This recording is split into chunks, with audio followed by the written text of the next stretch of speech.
Hello and welcome back to Rage Gaming and more Title Update 1 talk. This time we have a bit of an unfortunate topic to dive into, the arena, and specifically that ranking system. I think we all know from one glance at these rankings that the majority of the top 10,000 placements are all by cheaters. I mean, a massive amount of them have apparently killed the monster in like less than 10 seconds or even a minute, and some of them even faster than 10 seconds. It's just so blatant. But the problem goes deeper than the obvious. Like, what about all of the kills over a minute and a half? What is actually possible? Is that someone cheating? The moment it's possible, it calls everything else into question. It calls legitimate stuff into suspicion, which is just unfortunate. You know, you gotta wonder, what about the cheaters that aren't upping their damage by comical amounts, but smaller, say 10%, or however it works? It's all because of the new ranking system that Capcom have created though. It's fair to say it's gone wrong. The idea is cool. For simply getting involved, you get a pendant, the mark of contest. If you get an A rank time against the Shagama quest, you'll get the mark of bravery pendant. Cool. But if you want the one that looks the coolest and really sets you apart, you need to be in the top 10,000 rankings for that quest. So with that in mind, let's consider this great post by Muday1 on Reddit. The post claims that about 42% of the 10,000 are already confirmed cheated times on the leaderboard. But because of that, this means we can estimate higher, maybe up towards 70% of the rankings are cheated. I think the logic is reasonable to a point, but it's definitely something we shouldn't take as fact, but let's hear it out. At the time of the post, the number one clear for this arena quest without cheats was this hunting horn user. They cleared it in 1 minute and 50 seconds. How did they do it? Well, it's the build. You've got Hunting Horn that can buff itself, which is nice, but it gives you other stuff, like you've got Might Seeds for more damage the whole run, you've got Rocksteady Mantle for immunity and knockbacks and so on, so you can just focus on DPSing, but at the same time, it now reduces all the damage you take by 60% for the duration. Now the Hunting Horn player just sets up these 3 echo bubbles on top of each other, and that echoes the melodies out for extra damage pops on that location.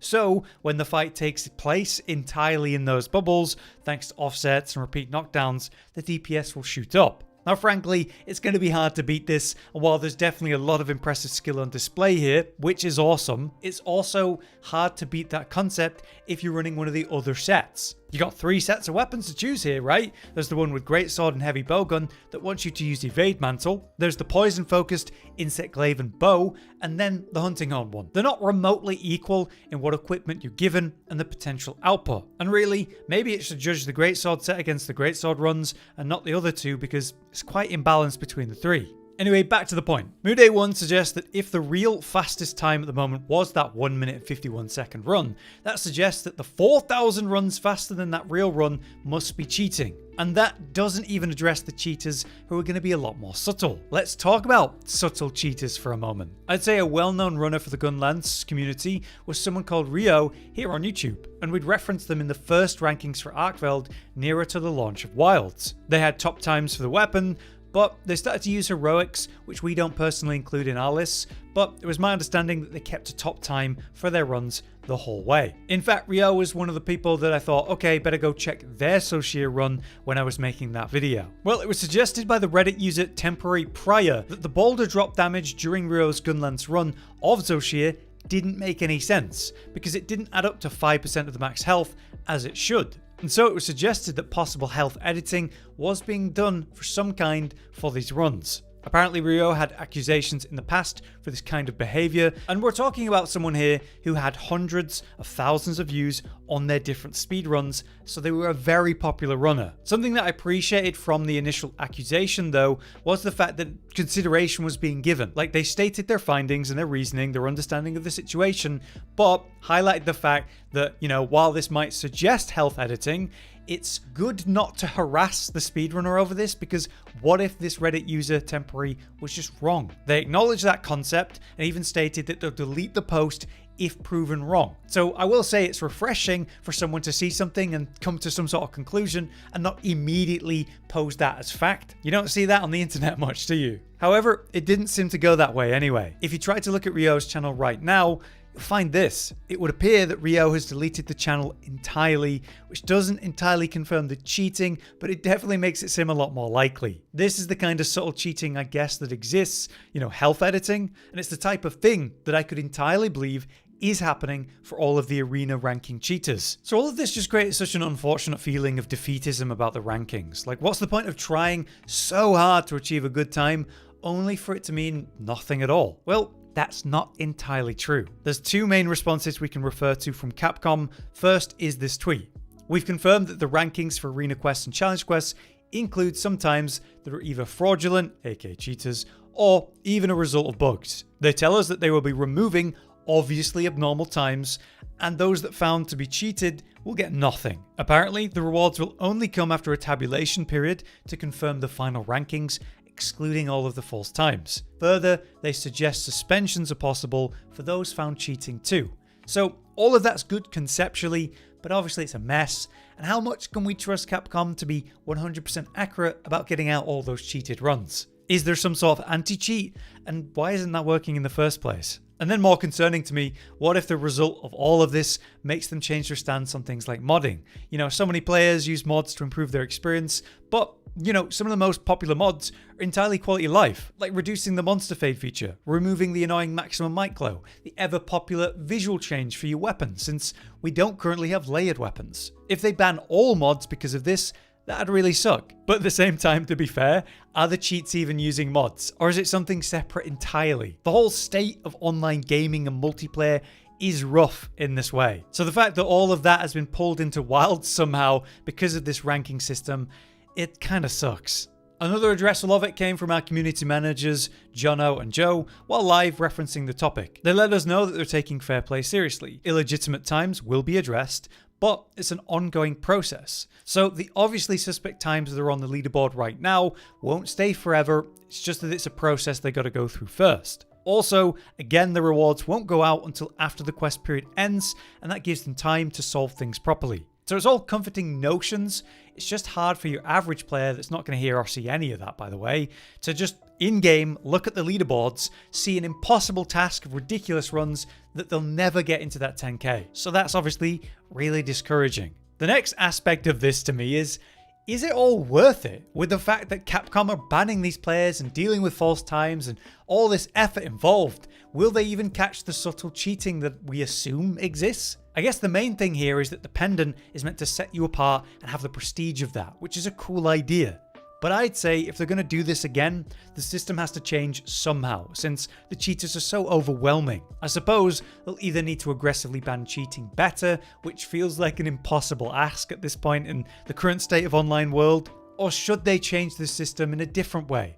Like, you get the cool pendant if you beat a set time that is really hard. Like, let's say 3 minutes and 30 seconds or whatever it might be, you get the pendant. Something possible, hard, but would technically put you in the top category of players, even though there's no actual ranking for that tracked in the way that it is at the moment.